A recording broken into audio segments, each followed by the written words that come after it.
मातृ शंख मध्ये शतदल कमले रत्न सिंहासनस्थं सर्वालंकारयुक्तं नवघन रुचिरं संयुक्तं चाग्रजेन भद्राय वाम पार्श्वे रथचरणयुतं ब्रह्मरुद्रेन्द्रवन्द्यं वेदानां सारमिसं सौजन परिवृतं ब्रह्मदारु स्मरामि। ओम चतुर्धामूर्तये नमो नमः। हे नीलाचल धाम रूपक श्रृंगरे शतदल कमल रूपक मंदिरर मध्य भागरे रत्न सिंहासन उपरे सर्व अलंकार रे भूषित मेघतुल्य कृष्ण वर्ण निजर भ्राता भगिनी सहित विराजमान तथा ब्रह्मा रुद्र इंद्रादि देवगणंकर वंदनीय श्री जगन्नाथ सही चतुर्धामूर्ति को मोर अनंत कोटि प्रणाम। सरिला रथ यात्रार पटुआर बड़दाण्ड गुंडीचा घर शरधबाली सबू बुली आसिले महाप्रभु। भक्त और भगवान मध्य अपूर्व मिलन पुणी रथ उपरे सुनावेश अधरपणा तापरे त्रयोदशी रे नीलाद्री विजय दाम्पत्य जीवन माधुर्य कथा जन्मवेदी को यात्रा करिथिले चतुर्धा विग्रह बड़ भाई सांगरे थिले केमिति बा निजर पत्नी को सांगरे नै थांते तापरे स्त्री सांगरे जाइथिले निजर स्त्री सह समय अतिक्रांत करी पारि थांते मां सह अधिक मधुर मुहूर्त बिताई पारि न थांते।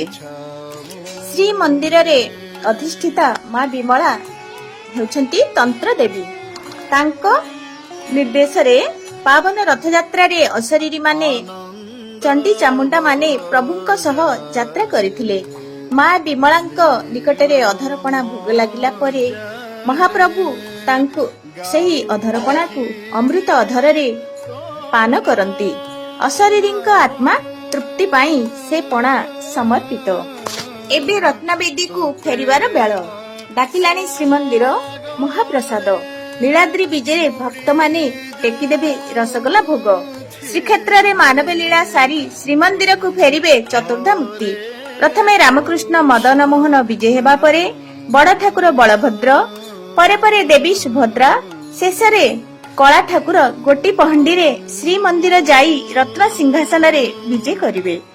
आज नीलाद्री विजय एही अवसर रे महाप्रभुंक निकटरे रसगोला भोग हेबार परंपरा रहिछि। सेपटे लक्ष्मी ठाकुराणी को रसगोला देई मानभंजन परंपरा मध्य रहिछि। क्रम भितरे थाए व्यतिक्रम सबु व्यतिक्रम को अतिक्रम करंती प्रभु श्री जगन्नाथ सेइथपाई तो से बड़ ठाकुर। मातृशक्ति एक प्रचंड शक्ति से सर्वं सहा से प्रकृति रूपिणी अन्नदात्री जगदीश्वरी अभिमानिनी महालक्ष्मी महाप्रभु को गाली करिवे। मानसिक स्तर रे द्वंद्व सचराचर विश्वर मंगल कामना पाई पतित पावन यात्रा पतित मानकर उद्धार पाई ए उत्तरायण यात्रा यह आम उत्कलीय संस्कृति परंपरार अनन्य विभव। सर्वेषां सर्वे देवानां राजश्री पुरुषोत्तम महाप्रभु हेउछंती समग्र विश्वर पिता। अत्याधुनिक युग विज्ञानर युग विज्ञान आलोकर संधान देई पारे किंतु आम संस्कृति श्री जगन्नाथ संस्कृति प्राचीन संस्कृति एथिरु अमृतर संधान मिली थाए जहाँकि आमर अनन्य विभव। एही पावन संस्कृति परंपरा काले काले अक्षय रहिछि आउ रहिथिबो। रथ यात्रा पतित उद्धार पाई पतित पावन यात्रा महावेदी बा जन्मवेदी को यात्रा एही यात्रा शेष होइछि महावेदी महोत्सव जी नील शैलाधिपति नीलाचल नाथ सेही महाप्रभु जी एकस्य अनेकाहा जहांक दर्शन पाई ଚାରିବେଦ ଅପେକ୍ଷା କରିଥାନ୍ତି।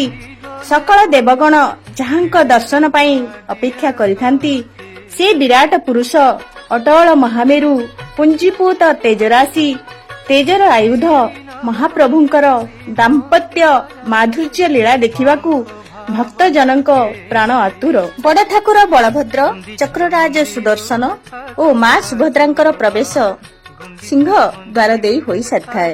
ଶ୍ରୀମନ୍ଦିରର ଚାରିଟି ଦ୍ୱାର ଧର୍ମ, ଅର୍ଥ, କାମ, ମୋକ୍ଷ। ସିଂହ ଦ୍ୱାର ବା ପୂର୍ବ ଦ୍ୱାରକୁ ଧର୍ମ ଦ୍ୱାର କୁହାଯାଇଥାଏ।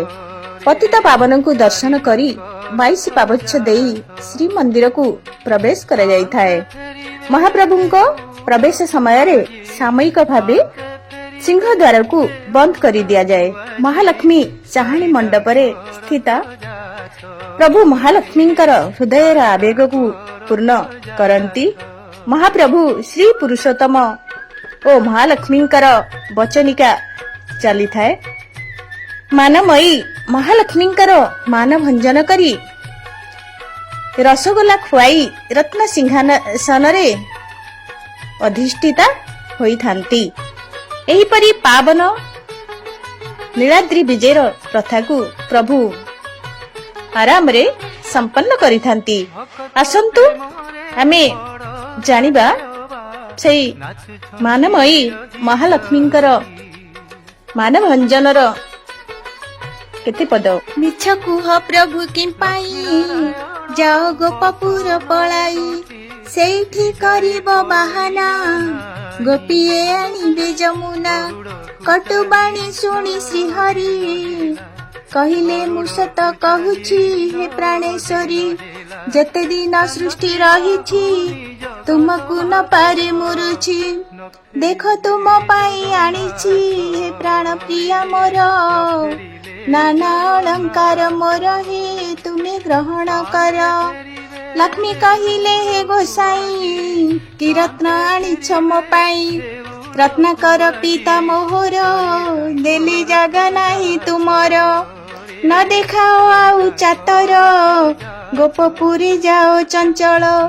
ଶୁଣ ଶୁଣ ମା ମାଉସୀ କହିବାରୁ ଲକ୍ଷ୍ମୀ ଝିଙ୍ଗାସି, କ୍ରୋଧରେ କହିଲେ ମଣିମା ଦେଖାଅ କାହିଁକି ବଡ଼ିମା। ବଡ଼ ଘର ଝିଅ ବୋଲିକି ଦେଖାଅ ନା ତୁମ ଛଇକି। ନବଦିନ ମୋତି ନବ ଯୁଗ ହେଲା, ଶ୍ରୀମୁଖ ନ ଦେଖି ତୋର ଝୁରି ଝୁରି ଦେହ ଦୁର୍ବଳ ହେଲାଣି। ପଦନ ଚଳଇ ମୋର ନାହିଁ ମୋର ଦୋଷ, କାହିଁ ପାଇ ରୋଷ କରିଛୁ ରୂପତି ଯେ ମା। ହେଲେ ଅପରାଧୀ ତ କୃପା ବାରିଧି, ସକଳ କରିବୁ କ୍ଷମା, ସକଳ କରିବୁ କ୍ଷମା। ଏ ଆମ ଦାମ୍ପତ୍ୟ ଜୀବନ ମାଧୁର୍ଯ୍ୟ କଥା। ହେ ମାନମୟୀ ମାନ ଭଗ୍ନ କର, ମୁଁ ହେଉଛି ଗୃହସ୍ଥ, ତୁମେ ଗୃହିଣୀ। ଦ୍ୱାପର ଯୁଗରେ ପ୍ରଭୁ ରାଧାଙ୍କର ମାନଭଞ୍ଜନ କରିଥିଲେ। ସତରେ ବିରହ ମିଳନର ଅପୂର୍ବ ରାଗ, ବ୍ୟଥା ଓ ପ୍ରେମର ଏକ ମହାନ କାହାଣୀ। ଅଭିମାନୀ ପ୍ରାଣେଶ୍ୱରୀଙ୍କର ମାନଭଗ୍ନ କଲେ ମହାପ୍ରଭୁ। କହନ୍ତି ଶ୍ରୀ ହରି ଶୁଣ ପ୍ରାଣେଶ୍ୱରୀ ବୃଥା ଅଭିମାନ କରୁ, ମୁଁ ତୋହର ଦେହ ତୁମର ଜୀବନ ଏହା ମନେ ନ ବିଚାରୁ। ତୁମେ ମାନ ତ୍ୟାଗ କର ହେ ମାନମୟୀ, ମୁଁ ଆଣିଥିବା ଅଳଙ୍କାରରେ ସୁସଜ୍ଜିତ ହୋଇ ମୋତେ ଦର୍ଶନ ଦିଅ।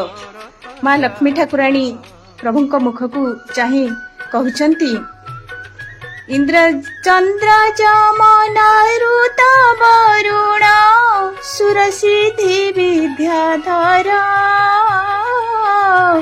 ଶ୍ରୀକର ଯୋଡ଼ି ଉଭା ହୋଇଥାନ୍ତି ସର୍ବେ ସେବା ପରିଚାର। ତୁମ ଶ୍ରୀ ଛାମୁକୁ ନୀତି ଆସୁଥାନ୍ତି ଦର୍ଶନ କରିବାକୁ। ଆପଣି ଗୁଣ୍ଡିଚା ବାଡ଼ି ଯାଇଥିଲେ କେଉଁ ଦିଅ ଦେଖିବାକୁ, କେଉଁ ଦିଅ ଦେଖିବାକୁ। ମହାଲକ୍ଷ୍ମୀ କହୁଛନ୍ତି, ଆପଣଙ୍କୁ ଦର୍ଶନ କରିବା ପାଇଁ ସକଳ ଦେବଗଣ ଚତୁର୍ବେଦ ଶ୍ରୀମନ୍ଦିରରେ ଅପେକ୍ଷାରତ। ହେଲେ କେଉଁ ଦିଅ ଦର୍ଶନ କରିବାକୁ ଆପଣଙ୍କର ଏଇ ନବଦିନାତ୍ମକ ଯାତ୍ରା? ଜଗନ୍ନାଥ କହୁଛନ୍ତି, ମୋର ନାମ ଭକ୍ତ ବନ୍ଧୁ ଭାବଗ୍ରାହୀ, ଭକ୍ତ ଭାବେ ବସ ହେଲି, ଭକତ ମୋହର ଯେଣିକି ଟାଣିଲା, ତେଣିକି ମୁଁ ଯାଇଥିଲି, ତେଣିକି ମୁଁ ଯାଇଥିଲି। କଥା ଦେଇଥିଲି ବର୍ଷକରେ ଥରେ ମୋର ପରମ ଭକ୍ତ ଇନ୍ଦ୍ରଦ୍ୟୁମ୍ନଙ୍କୁ ଓ ରାଣୀ ଗୁଣ୍ଡିଚାଙ୍କୁ ଦର୍ଶନ ଦେବା ପାଇଁ। କେମିତି ନ ଯାଇଥାନ୍ତି? ବଡ଼ ଦାଣ୍ଡରେ ମୋର ଲକ୍ଷ ଲକ୍ଷ ଭକ୍ତ, ତେଣୁ ତ ମୋର ନାମ ଭକ୍ତ ବତ୍ସଳ। ସେହି ପତିତ ପାବନ ନାମକୁ ସାର୍ଥକ କରିବା ପାଇଁ, ମୋର ମଧ୍ୟ ପତିତ ମାନଙ୍କୁ ଉଦ୍ଧାର କରିବା ପାଇଁ ଏ ନବଦିନାତ୍ମକ ଯାତ୍ରା। ଏହିପରି ମହାପ୍ରଭୁ ପୁରୁଷୋତ୍ତମ ଓ ମହାଲକ୍ଷ୍ମୀଙ୍କର ବଚନିକା ଚାଲିଥାଏ। ଏହାପରେ ବଡ଼ ଠାକୁର ଅଗ୍ରଜ ପ୍ରଭୁ ବଳଭଦ୍ରଙ୍କ ହସ୍ତକ୍ଷେପ କଲା ପରେ ମା ଶାନ୍ତ ହୋଇଥିଲେ ଏବଂ ମହାପ୍ରଭୁ ଶ୍ରୀ ଜଗନ୍ନାଥ ମାନମୟୀ ମହାଲକ୍ଷ୍ମୀଙ୍କର ମାନ ଭଞ୍ଜନ କରି ରସଗୋଲା ଖୁଆଇ ତାଙ୍କୁ ସୁସଜ୍ଜିତ କରି, ବିଭିନ୍ନ ଅଳଙ୍କାରରେ ସୁସଜ୍ଜିତ କରି ରତ୍ନ ସିଂହାସନରେ ଅଧିଷ୍ଠିତ କରାଇଥିଲେ। ଏହିପରି ପାବନ ନୀଳାଦ୍ରି ବିଜେର ପ୍ରଥାକୁ ପ୍ରଭୁ ସମ୍ପନ୍ନ କରିଥିଲେ। ତେଣୁ ଆସନ୍ତୁ ସେଇ ମହାଲକ୍ଷ୍ମୀଙ୍କର ଆଜି ଯଶଗାନ କରିବା, ମାଙ୍କୁ କୋଟି କୋଟି ପ୍ରଣାମ ଜଣାଇ ତାଙ୍କର ବନ୍ଦନା କରିବା। ଲକ୍ଷ୍ମୀ ଜଗନ୍ନାଥ ମିଳନ ହୋଇଲେ, ସର୍ବଜନ ବୋଲ ହରି, ଲକ୍ଷ୍ମୀ ଜଗନ୍ନାଥ ନାମ ସୁମରିଲେ, ଭବ ସିନ୍ଧୁ ଯିବ ତରି, ଭବ ସିନ୍ଧୁ ଯିବ ତରି। ଓಂ ନମସ୍ତେସ୍ତୁ ମହାମାୟୀ ଶ୍ରୀପୀଠେ ସୁରପୂଜିତେ, ଶଙ୍ଖ ଚକ୍ର ଗଦା ହସ୍ତେ, ମହାଲକ୍ଷ୍ମୀ ନମସ୍ତୁତେ। ଓಂ ଶ୍ରୀ ମହାଲକ୍ଷ୍ମୀ ନମଃ। ପ୍ରଭୁଙ୍କ କୃପାରୁ ଆପଣମାନଙ୍କ ସମ୍ମୁଖରେ ରେଣୁ ସମ କିଞ୍ଚିତ ଉପସ୍ଥାପନା କରି ପ୍ରଭୁ ଚତୁର୍ଦ୍ଧା ବିଗ୍ରହଙ୍କୁ ଅନନ୍ତ କୋଟି ପ୍ରଣାମ ଜଣାଇ, ଜଗତ୍ ଜନନୀ ପରମ କରୁଣାମୟୀ ମହାଲକ୍ଷ୍ମୀଙ୍କ ପାଦ ପଦ୍ମରେ ଅନନ୍ତ କୋଟି ପ୍ରଣାମ ଜଣାଇ ଉପସ୍ଥାପନାକୁ ମୁଁ ଏଇଠି ରଖୁଛି। ମୁଁ ଜୟନ୍ତୀ, ନମସ୍କାର।